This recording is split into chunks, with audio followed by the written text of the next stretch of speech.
पंचशील होता क्या है? पंचशील जो है, पंचशील एक पैमाना होता है, पंचशील एक मापदंड होता है, पंचशील एक मीटर होता है। जैसे कि किसी न किसी चीज को नापने के लिए कोई ना कोई पैमाना बना है ना, कोई ना कोई मीटर बना है। कपड़े हम लोग नापते हैं, दर्जी के जाते हैं तो मीटर से नापते हैं। गाड़ियों की जो दूरी होती है उसको ओडोमीटर से मापा जाता है। वैज्ञानिक लोग समुद्र की गहराई मापते हैं, फैदोमीटर से मापते हैं। डॉक्टर लोग बुखार मापते हैं, थर्मामीटर से मापते हैं ना। आप लोग किराने की दुकान में सामान लेते हैं, किलो में तौल पाते हैं, किलो में, क्विंटल में। घड़ी देखते हैं सेकंड में, समय है ना, और मिनट में।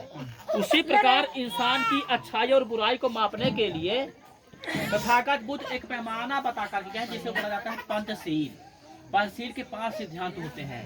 जो पांचों सिद्धांतों को ठीक से पालन करेगा, उसको मानेगा, वो व्यक्ति अच्छा माना जाएगा।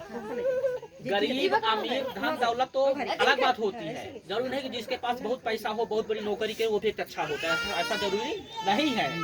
जो पंचशील का पालन करेगा, पंचशील की 5 अच्छाइयाँ होती है, अच्छी अच्छी बातें लिखी मैं भी बता रहा हूँ।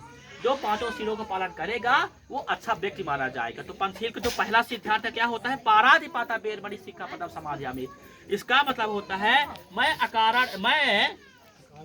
अकारण प्राणी हिंसा न करने की शिक्षा ग्रहण करता हूँ। मैंने बिना किसी वजह के हमें किसी भी जीव जंतु को चोट नहीं पहुँचाना चाहिए, हिंसा नहीं करना चाहिए। हाँ, यदि अपने जान माल की सुरक्षा करनी है, अपने इज्जत आबरू की सुरक्षा, घर द्वार की सुरक्षा करनी है, तो फिर हम क्या करेंगे भाई? मजबूरी में हमको जो हमारे ऊपर अटैक करेगा हम उसको मजबूरी में मारेंगे।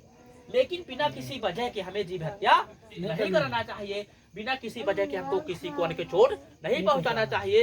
दूसरी बात, जीव की स्वाद को मिटाने के लिए हमें मुर्गा मछली आदि नहीं खाना चाहिए। यदि भोजन आपके पास नहीं है, खाने का भाव है, अकाल पड़ेगा 4-5 साल, तो आप अलग बात है कि आप मार कर खा सकते हैं। कुछ ऐसे देश है कि जहाँ पर भोजन नहीं मिल पाता है, वहाँ के लोग मछलियों में आधारित है, वहाँ के लोग गूलर सब खाते रहते हैं, तो वहाँ उनके लिए पाप नहीं है, क्योंकि वहाँ भोजन नहीं मिलता है, इसलिए वो खाते हैं। क्या खाते हैं? अपनी पेट की भूख मिटाने के लिए। पर यहाँ के लोग क्या खाते हैं? अपनी जीभ के स्वाद को मिटाने के लिए खाते हैं, इसीलिए पाप है। और बौद्ध धर्म में यही बताया गया है कि अकारण बिना किसी वजह के प्राणी हिंसा नहीं करना है। दूसरा जो शील है, आदिना दाना बेरमणि सिक्खापदम समादयामि।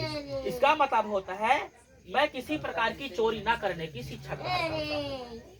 तीसरा जो शील होता है, कामेषु मिथ्याचार बेरमणि सिक्खापदम समादयामि। इसका मतलब होता है मैं अनाचार दुराचार नहीं करूंगा, या फिर पर स्त्री गमन या पर पुरुष गमन से दूर रहूंगा। जिस प्रकार हमारे अपने घर की मर्यादा होती है, दूसरे के घर की भी समझना चाहिए।